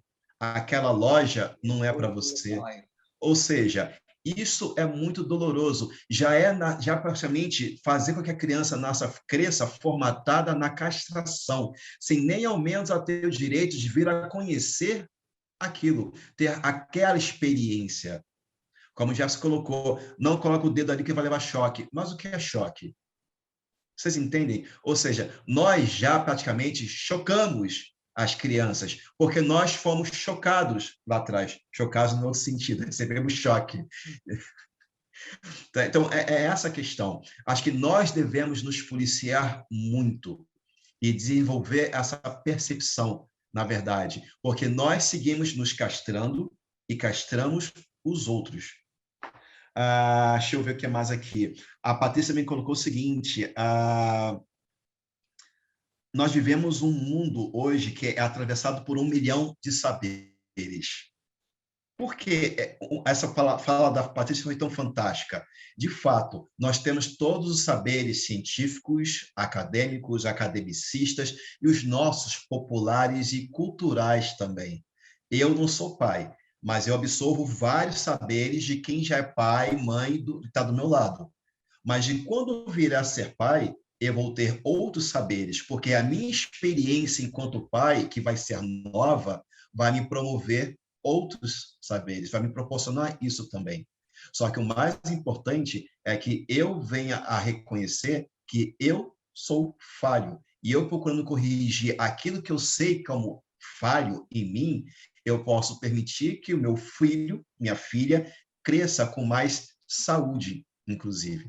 Seja um ser social mais saudável. Por isso que eu sempre reforço. O mais importante é que nós possamos nos reconhecer, nos conhecer e reconhecer. Nós estamos em uma eterna construção, nós somos seres gerúndicos. Aprendi isso com um amigo meu filósofo, que eu botei na minha tese e uso isso direto agora. Ou seja, nós somos seres construídos na cotidianidade, vive esse cotidiano nosso, se construindo, se aprendendo, se lapidando, inclusive com os nossos filhos, com os nossos netos, com os filhos de amigos e por aí afora, com todas as crianças e adolescentes que estão à nossa volta. Nós aprendemos com eles também. Caiu a minha internet, voltei. A gente está te Vocês me ouvindo, ouvem? mas a imagem está travada. Você congelou a Vocês me imagem. ouvem? Estamos te ouvindo. Alô? Oi, Júlio. Júlio. O Júlio teve um Vocês me probleminha. ouvem? Te ouvindo. Perdão, gente, é que congelou aqui a imagem de vocês para mim. Eu vou dando sequência aqui para poder concluir. A Patrícia me colocou sobre o papel do homem e o papel da mulher, o papel do pai, o papel da mãe, o papel de todos nós nessa sociedade, que é uma sociedade de imagens. Nós vivemos a partir de imagens, imagens que são construídas e transmitidas de geração em geração. Elas vão evoluindo, entre aspas, com o tempo, conforme os anos vão passando, mas no final das contas, nós permanecemos com as mesmas imagens. A imagem do que é ser homem, a imagem do que é ser mulher, a imagem do que é ser pai, a imagem do que é ser mãe, a imagem do que é menino e do que é menina. Então, coisas de menino, complementos de menina, ou coisas de menina, complementos de menino. Nós estamos falando de dualidades que são permanentes no universo humano. E, bom, vou devolver a palavra aí, não sei como é que estão com vocês, porque para mim parece que congelou aqui. Júlio. Oi. Júlio, você me ouve? Agora te ouço. Voltou. Eu não sei até quanto vocês me ouviram. Alguém Não, escreveu que tá... tudo. Ah, bom. É que vocês congelaram para mim aqui. Júlio, Patrícia, você deu uma olhada nas perguntas? Eu dei uma olhada, não todas, mas eu posso falar alguma coisa assim. O Jefferson também dá aos parabéns aos dois meninos. E o Jefferson realmente, eu vou observando, né, com a experiência aqui nas rodas, que tem coisas que tocam a gente, né, quando a gente se posiciona, por exemplo.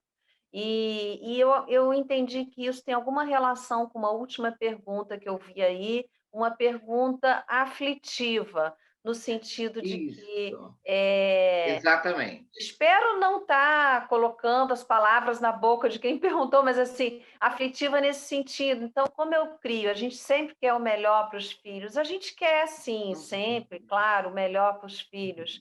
Mas qual é essa medida? Então, assim, quando o Jefferson nos fala, né, que aquilo tocou e tal, eu acho que já tem relação, né, com o trabalho de análise aí, de autoconhecimento e tal. E isso soma essa pergunta no sentido assim de que é importante a gente é aí que entra o sujeito, quando a gente escorrega, né? Quando a gente falha. Eu acho que a gente está falando disso. A pergunta é qual o lugar da criança, qual o lugar dos rapazezinhos da puberdade, né? Qual o lugar da adolescência no imaginário social de hoje, né? É muito idealizado. Então, assim, nós, educadores, pais, a gente deixa de ser um pouco de sujeito também, porque e se a gente não falha, o que acontece? E se a gente não chora? E se a gente não sofre? Se a gente falha como pai, não falha, não diria falhar, né? Não gosto de falar assim, não é bem isso. É quando entra o sujeito, né? Que a gente age como a gente aprendeu, a gente age ainda muito dividido e tal. Então, para responder essa pergunta, eu acho que é sendo sujeito também, né? Eu quero tudo para o meu filho? Quero, mas a gente também tem que se cuidar, né? Nossos filhos também têm que saber disso. Eu acho que tem relação com o que a gente nomeia aí como presença, ausência. Então, vamos ajudar. A gente caminha, eu acho que é um pouco assim, a gente caminha com o filho, falando de uma possibilidade de educar, assim, não estou falando aqui de um lugar lá em cima, não, pelo contrário, porque se eu for, Jefferson, se eu for falar aqui que eu já errei, o que eu não errei, vai dar pano para manga o negócio. Então, não estou falando desse lugar, né? Estou falando dessa presença-ausência, assim, às vezes é tudo por um filho, às vezes é deixar os filhos irem, né? Conforme eles vão crescendo, né? Presença, ausência, deixar eles irem também, deixar aparecer. Nós vamos nos mostrar às vezes vulneráveis e frágeis. A vida é assim, né? Daí a gente vai mostrar isso dentro de casa, né? Que no trabalho é mais difícil, realmente, ou a gente pede um apoio e tal. Claro que tem lugares que a gente não vai nos aparecer completamente frágeis e vulneráveis, mas há momentos que sim, que não tem como dar conta de tudo. Então, eu penso muito isso, assim, dessa pergunta, né? Até onde ir pelos filhos, né? Essa pergunta tem a ver com isso, até onde ir pelos filhos? Até onde for possível, né? Até onde for possível, a gente faz e você vai estar dando o seu melhor, os filhos reconhecem, eu acho. Eu acho que eles reconhecem as nossas mudanças. Nós que trabalhamos nessa área, que fazemos análise é um processo doloroso. Eu acho que eles reconhecem, sim, nossa mudança, né? Nossos breaks, a nossa parte, sei lá, né? Cada um tem um jeito, cada família tem um jeito aí de criar isso, né? Aqui rola muito bom humor, assim, às vezes até tem que dosar um pouco isso para não misturar as estações, né? Mas eu acho que tem um pouco isso, assim, dessa presença, ausência aí, né? A gente precisa aprender a sair de cena, não é?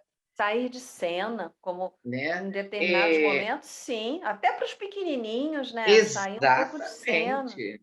Sim, essa de onipresença, né? De acertar o E tempo inteiro. pensando, não é, que o meu tema agora no meu pós-doutorado, pessoal, eu estou falando da mãe, da maternagem, do empoderamento feminino, não é?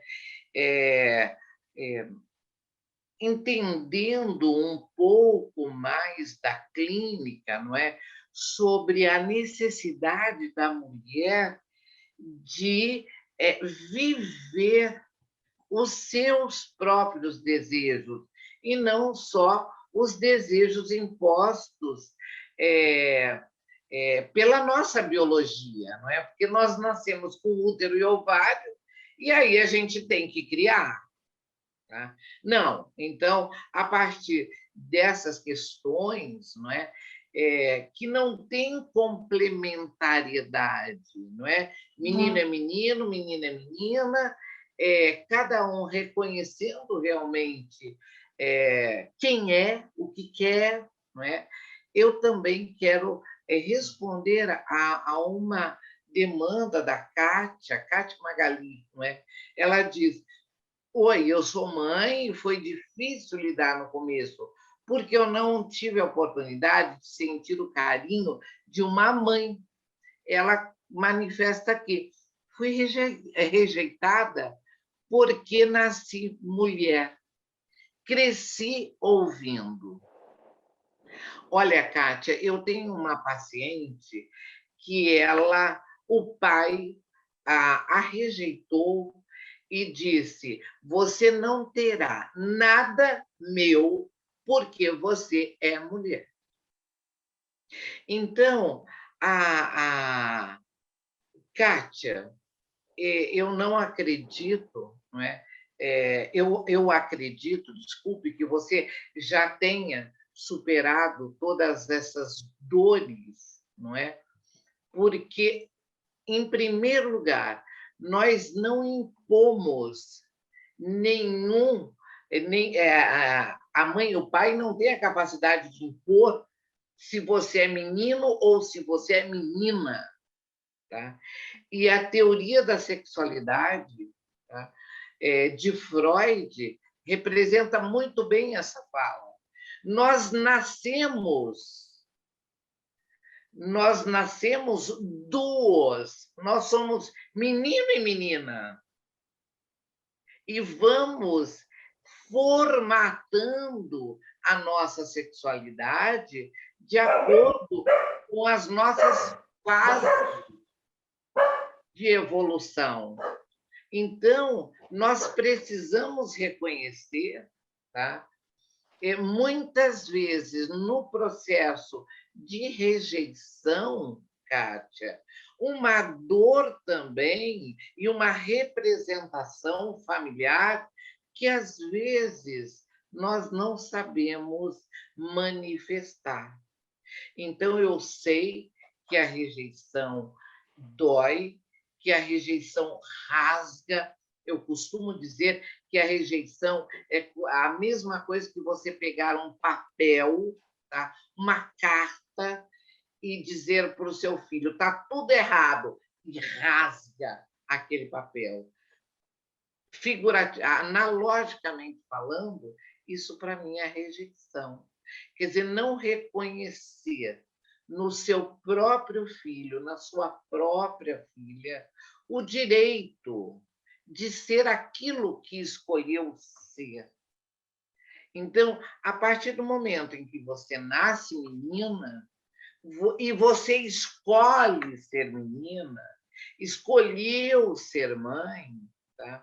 Você não está reproduzindo a figura materna e paterna, você simplesmente está sendo você, enquanto menina, enquanto sujeito desejante da sua própria sexualidade. Tá? Então, nós vivemos hoje num mundo que precisa começar a reconhecer, não só reconhecer, mas aceitar a escolha da sexualidade masculina e feminina, do menino, da menina, e não patologizar as escolhas sexuais. Escolha sexual não é doença. Escolha sexual é uma opção daquele sujeitinho que nasceu menina se reconhecer um menino mais tarde, ou vice-versa. Então, nós estamos vivendo uma sociedade, Jefferson lembrou muito bem, tá? Quando ele coloca, não é, a cultura da Zona Sul com a cultura da Baixada Fluminense, não é? E eu digo a você, Jefferson, nós somos responsáveis por essas construções, porque nós não podemos aceitar mais esse tipo de comportamento, o que a Kátia Magali colocou aqui. Nós não podemos, nós, enquanto profissionais da saúde mental, nós, enquanto professores, detentores de conhecimento, nós temos sim que ter a responsabilidade de reconhecer a criança que somos, a criança que nos foi possível ser internalizada, a criança que nos foi possível ser, seja ela da Baixada, da Zona Sul, de São Paulo, de Porto Alegre, de Manaus, tá? E poder dialogar com esta criança. Então, muito mais do que deixar essa criança num contexto, numa redoma, num sofrimento, Kátia Magali, não sofra. Essa rejeição, provavelmente, foi internalizada por você, tá? Como uma fala agressiva, como uma expectativa não... você foi a negação da expectativa do seu pai de ter uma herança masculina, tá? Mas não viva mais essa expectativa. Você discorre que foi difícil ser mãe, com toda certeza, mas você conseguiu. Então, essas expectativas, não é? Elas precisam ser trabalhadas para serem melhor redirecionadas nessa sociedade. Eu digo, né, que Bauman, Fritjof Capra, Alvin Toffler, Freud foram homens que viveram os seus tempos e que deixaram as suas pegadas. Agora, nós estamos fazendo o século XXI. Nós somos responsáveis pelos meninos continuarem sendo meninos vestidinho azul, ou meninas sendo meninas vestindo rosa, e não parando para saber, de fato, quem é o meu filho, quem é a minha filha, até onde eu posso caminhar com eles e até a hora que eu tenho que bater em retirada. Não é? Né, Patrícia? Sim. Me desculpe, tem mais perguntas? Eu não consegui. Por favor, Patrícia, Júlio, Jefferson, vamos ajudar aí a responder. Tem alguém que fala sobre a castração, sobre os adolescentes que não conseguem mais ficar em casa, né? Tem a Berenice, né, que está falando aqui, lamentável os ciclos vitais não seguirem os ritos, não é? Berenice, eu concordo plenamente com você que nós estamos vivendo um tempo de aceleração, né? Nós estamos buscando na criança uma velocidade de 100 km/h, enquanto ela não consegue caminhar ainda. Então, nós estamos vivendo um tempo de aceleração extremamente absurda. Agora, educar, como você coloca, é extremamente complexo. Mesmo porque, aí o Jefferson pode muito bem falar, todas as frustrações de um educador é jogado onde, gente? No aluno que está na frente dele, na sala de aula, não é, Júlio? Quantas vezes nós, professores, jogamos as nossas próprias frustrações em quem? No filho do outro, que está sobre nossa responsabilidade. Então, educar não é simplesmente um ato de amor. Isso, para mim, é muito poético, e vocês sabem que de poesia eu entendo muito pouco, tá? Eu sou provocadora mesmo, tá? Então, educar é um ato de amor? Não, é um ato de responsabilidade. E de muita responsabilidade. Muita.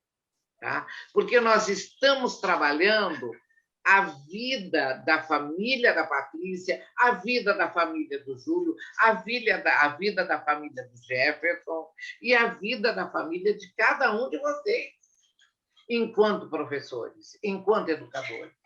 Então, a palavra não é amor, não, a palavra é responsabilidade. Quem é aquele sujeitinho que está na minha frente? Quem é aquela criança que está pedindo, tá, para ser observada, para ser ouvida, para ser desejada? Porque ela tem necessidade de ser desejada enquanto criança. Ela tem que ser amada, sim, mas, em primeiro lugar, ela precisa ser desejada. Foi o que a Magali lá em cima falou. Ela não foi desejada.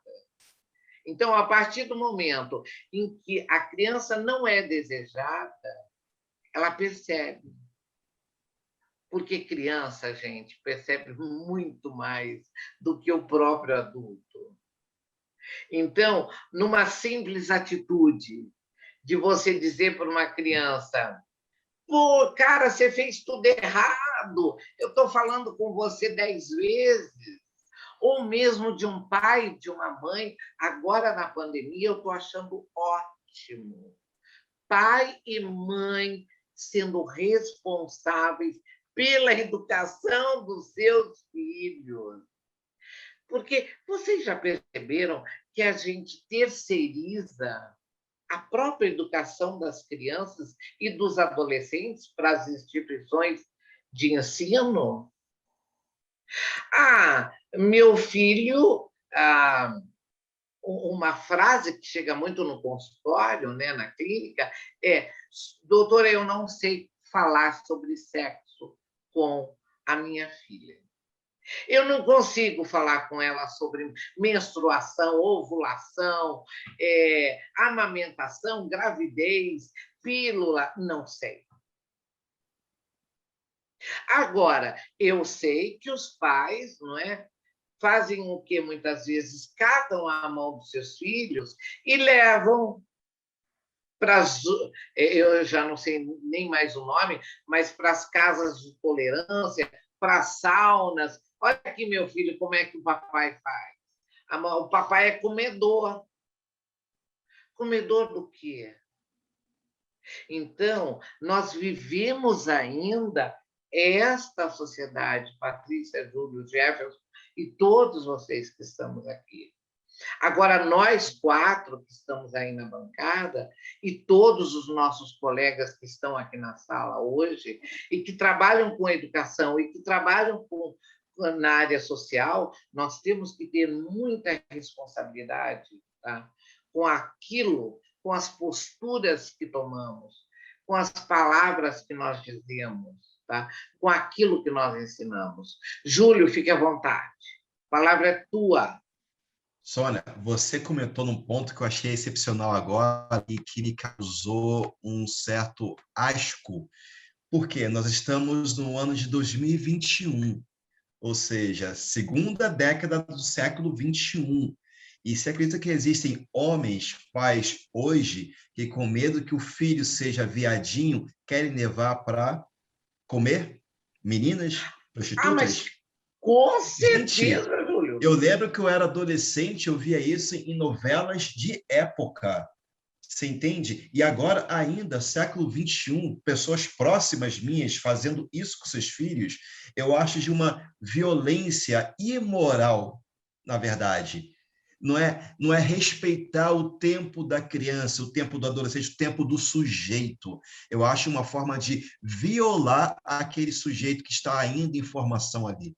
Gente, é um absurdo.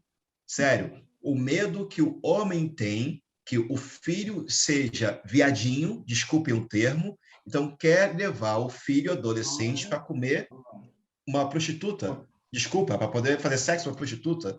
Vocês entendem? Século XXI. Isso aconteceu há 2 anos atrás. Uma pessoa próxima minha comentou isso. Vou levar meu filho. Eu vi aquilo, eu não tive nem reação. Vocês entendem? Então, é a continuidade de conceitos e preceitos e preconceitos e desrespeitos com o indivíduo, que é um total absurdo.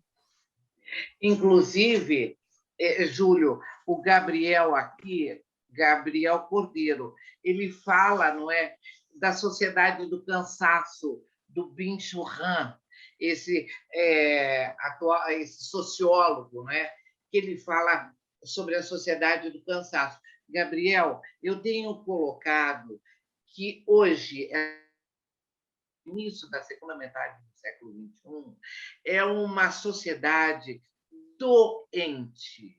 É uma sociedade que saiu já da sociedade do cansaço. Tá? Ela já saiu dessa sociedade, tá? E ela passa, de tão cansada que ela está, ela passa a ser patologicamente doente. Tá? Todos nós estamos vivendo uma pandemia. Olha, esses dias eu estava pensando no seguinte: esse vírus, né, o SARS, o Covid-19, né, popularmente Covid-19, ele atingiu o quê? A sociedade do cansaço, a sociedade acelerada que nós estávamos vivendo. E ele meteu um freio ali. Opa! Ou vocês vão parar, observar o seu redor, ou vocês realmente vão se matar, vão morrer. E não existe classe social, não existe zona sul nem periferia, não existe pobre nem rico. Existe apenas um processo de educação, não da educação formal, mas educação de hábitos, costumes, de educação que se vive dentro das casas. Exatamente essa sociedade que estava cansada e que hoje está morrendo. Desculpem, eu sei que o Jefferson está querendo falar há muito tempo. Desculpe. Eu não sou eletrônico, eu não sou moderno igual o Júlio. O Júlio conseguiu colocar uma mãozinha bonitinha ali. Eu tenho que ficar levantando a minha, que eu não sei onde é que eu estou. A mãozinha do Júlio. Desculpe. Deixa eu falar aqui 3 coisas. Primeiro que, não sei, eu estou aqui, eu não sei qual é a formação das pessoas que estão nos acompanhando, e me veio uma preocupação de que alguns que estão, pode ser que não seja dessa área da psicologia, não trabalhem na questão da psique, e tenho ouvido o meu depoimento, a declaração da Patrícia, dizendo que em algum momento também todos nós passamos por esse processo. O Júlio citou algumas questões que envolvem a família dele também. E me veio a preocupação de que muitos caiam aí no imaginário de que todos nós vivemos essa dor, esse sofrimento em algum momento da nossa vida enquanto pais. Realmente podemos viver, mas olha que o que importa na realidade não é aquilo que você sente, é aquilo que você vai fazer com o que você sente. E pode ser que muitos estejam vivendo o tempo do remorso. Fiz isso com os meus filhos e vai ficar vivendo esse sentimento ruim que destrói, esse veneno introjetado a vida inteira.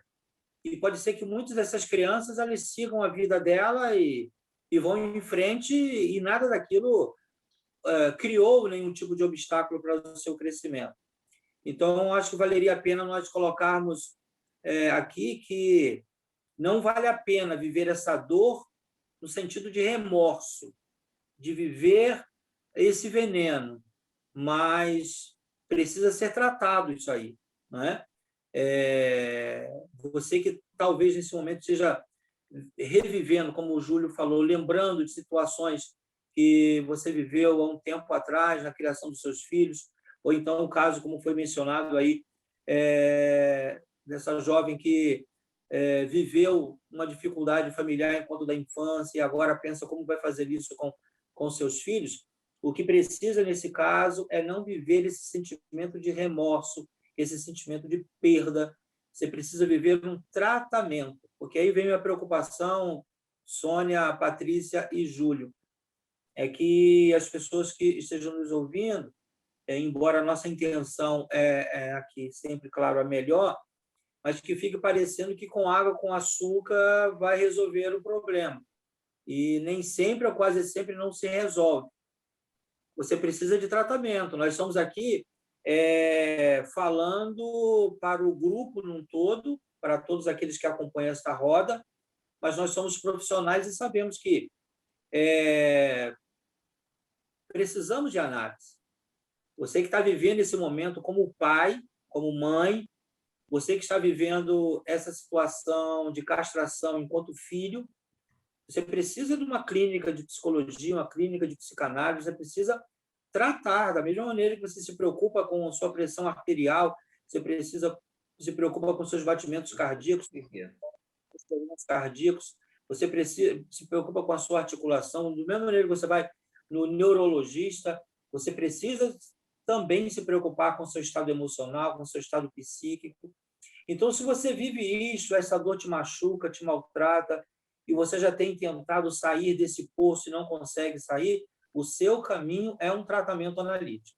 Você precisa cuidar da sua saúde mental. Você precisa cuidar de você. Ainda mais você que é mãe ou pai que vive essa dor, você não conseguirá ser um pai ou uma mãe melhor se primeiro você não se cuidar. Então, você precisa cuidar. E esses cuidados vêm por um tratamento profissional, não é? As pessoas se preparam para estar na clínica, porque ali são profissionais, sabem o que vão fazer, sabem como lidar para lhe dar condições para que você consiga reverter esse quadro e você consiga sair desse poço que você está envolvido. E a outra coisa que eu gostaria de falar é que o que nós percebemos ao longo do tempo é que a educação formal, que é oferecida nos bancos escolares, na graduação, na vida acadêmica, ela não elimina algo que está no cerne do ser humano, que é a perversão. A perversão ela não passa pelo cunho da educação formal. Então, quando eu estava ouvindo o Júlio falando a respeito de alguém conhecido seu que fala uma coisa como essa e a pessoa provavelmente tivesse uma cultura, a cultura não elimina a perversão. O que elimina a perversão é o tratamento. E dependendo das circunstâncias que levam a esse desejo da perversão, que tratamento? Jefferson, eu quero lembrar, e aqui o EOR, né? É uma sigla do nome, não é, de alguém. Ele lembrou da lei da ECA, tá? A lei número 8.069, de 13 de julho de... Cadê aqui?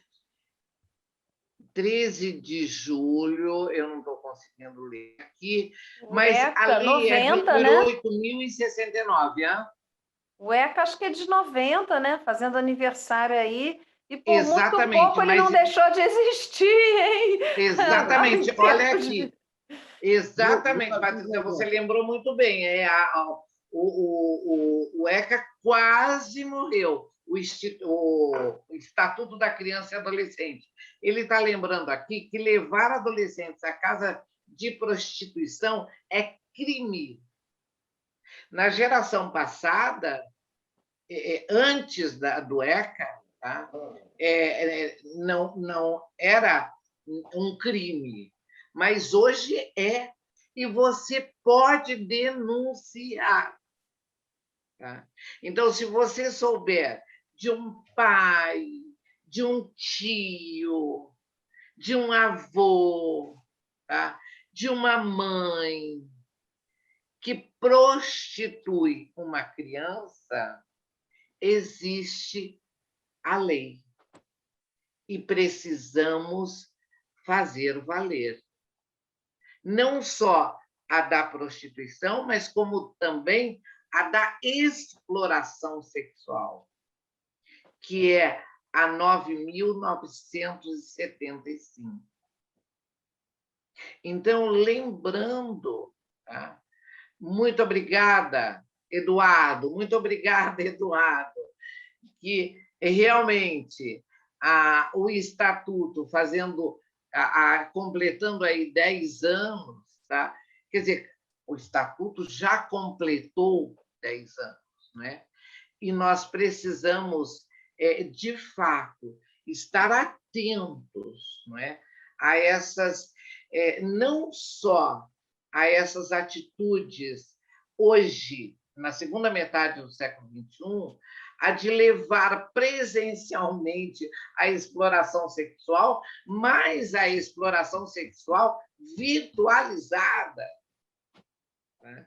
Então, nós temos aí os gabinetes do ódio sendo estabelecidos através de homens e de mulheres que estão fazendo exploração sexual com crianças na virtualidade, utilizando a rede para esse fim. Bem, então, deixo aberto a vocês, estou dando uma olhadinha aqui nas mensagens, tá? E deixo aqui, nós não vamos conseguir responder a todas hoje, mas na próxima semana nós estaremos aqui falando sobre clínica com crianças online, não é? Essa nova tecnologia que chega agora também na casa de todos nós, não é? Através da internet, e gostaria de agradecer mais uma vez a todos e pedir para que vocês começassem as suas despedidas. Desculpe. Olha, eu gostaria de agradecer, foi ótimo estar aqui com o Júlio e Jefferson. A gente se prepara para as rodas, mas tem sempre uma coisa que eu acho que é do próprio cirandear, né? Que ele vai tomando outros rumos às vezes, né? A gente vai falando sobre tanta coisa importante, vai tomando outros momentos. E eu acho que isso é importante e vai de encontro ao que a gente trouxe hoje de poder falar da criança, da puberdade. Eu pensei muito também na puberdade como onde na questão da sexualidade, onde às vezes se inicia um mal-estar, e acho que a gente falou um pouco disso, né? Criança, puberdade, adolescência, a dificuldade dos pais de compor aí com a responsabilidade, né, em relação à sexualidade dos seus filhos, ao crescimento dos seus filhos. Eu acho que isso ainda vai dar muito pano para manga. E foi muito importante, assim, agradecer sempre a PUC, essa oportunidade, a Sônia, que estava muito junto hoje, né? E Jefferson, foi ótimo trabalhar com você mais uma vez, e Júlio sempre. Obrigada, Patrícia. Você me encanta, a tua leveza, né, no colocar as palavras é encantadora. Enquanto eu sou mais robusta na fala, a Patrícia realmente tem o dom, não é, dessa leveza. Muito obrigada, Patrícia. Vamos partir para a próxima segunda-feira, levando os nossos pequeninos, não é, e os nossos adolescentes para o divã. Já que o Jefferson lembrou muito bem, lugar de gente doente e com dor emocional é no divã, né, Jefferson? Está aí para as suas despedidas de hoje. O que Muito bom participar aí com a Patrícia, com o Júlio, e contigo, Sônia, e agradecendo também a PUC aí pela mais essa oportunidade, né? E para todos que estão nos acompanhando, que fique registrado essas questões que precisamos nos tratar, precisamos pensar na nossa saúde mental para oferecermos um mundo melhor para essas crianças que estão passando aí pela nossa vida, pelo nosso universo, oferecer condições para que eles possam viver bem e possam ser crianças, acima de tudo, felizes. Não crianças que realizem os nossos ideais, mas crianças que realizem seus próprios ideais e construam sua vida e que possam ser crianças assim felizes. O que importa é a felicidade dessa garotada que está por aí, que tem muito o que oferecer, mas às vezes são silenciados, não é oferecida oportunidade, e que cada um possa perceber que não é com água, com açúcar que se cura doença. Então, se você está com qualquer problema da ordem daqueles que foram mencionados aqui, se você vive esse campo da frustração, essa angústia que não te abandona, você enquanto pai, enquanto mãe, enquanto educador, procure um analista, vá se tratar, vá cuidar da sua saúde mental, e com certeza você será um pai melhor, uma mãe melhor, você será um educador melhor. Um abraço aí à Patrícia, ao Júlio, a você, Sônia, um beijo, e a PUC, mais uma vez, muito obrigado, e a todos que nos acompanham, teve sempre esse carinho, essa atenção por nós. Muito obrigado aí pela atenção de todos. Obrigada a você, Jefferson. Júlio, você virá para a próxima segunda-feira? Isso é um convite, é uma ordem? Claro, é um convite. Vem sim, vem sim. Sabe que eu sou apaixonado por essas rodas, adoro rodar essas conversas.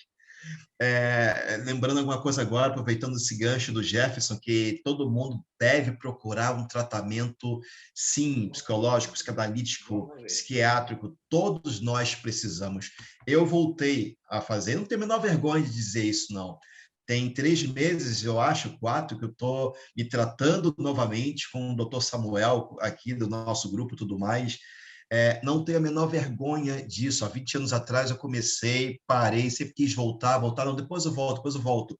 E está sendo maravilhoso para mim poder botar como as coisas para fora, me reconhecer novamente. Então, é fundamental. E aproveitando até uma frasezinha que a gente vê muito nas redes sociais, pessoas machucadas machucam as outras. Ninguém quer machucar ninguém. Então, vamos procurar nos curar, nos cuidar, para que a gente não machuque ninguém. E, para encerrar, eu quero fazer novamente uma casadinha do que o Jefferson falou e do que a Patrícia falou. O Jefferson diz o seguinte, a lei do não pode... Quer casar a gente, Jefferson. O Jefferson não, vocês já é entenderam. casado. Nas palavras, casadinha nas palavras. Da casadinha. É o Santo Antônio do grupo, Patrícia. Afinal de contas, ontem foi dia de Santo Antônio, Santo né? Antônio. Eu nem vou falar que a minha história nem deixa quieto. Vamos lá. O Gerson falou o seguinte, ó, a lei do não pode. Aí eu vou falar o seguinte, usando as palavras da Patrícia, juntando tudo. A lei do não pode não acolher a criança e o adolescente. Não pode não a criança e o adolescente não brincarem.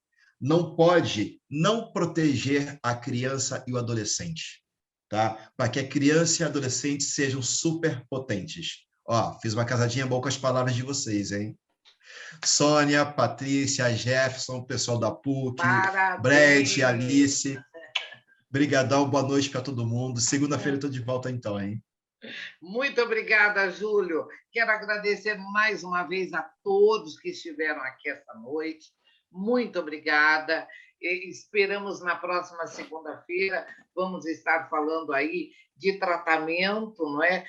Quais as possibilidades, não é, que estão junto com a rede, com a nova tecnologia, também para tratar crianças e infantes e adolescentes. Muito boa noite a todos. Brad, muito obrigada. Alice, a mais recente contratação da PUC, que está aqui junto com a gente. Muito obrigada, Amanda, e especialmente o carinho que eu tenho pelo Júlio, pela Patrícia e pelo Jefferson. Tá? Um beijo para todos vocês e um bom início de semana. Tá? Um beijo, até!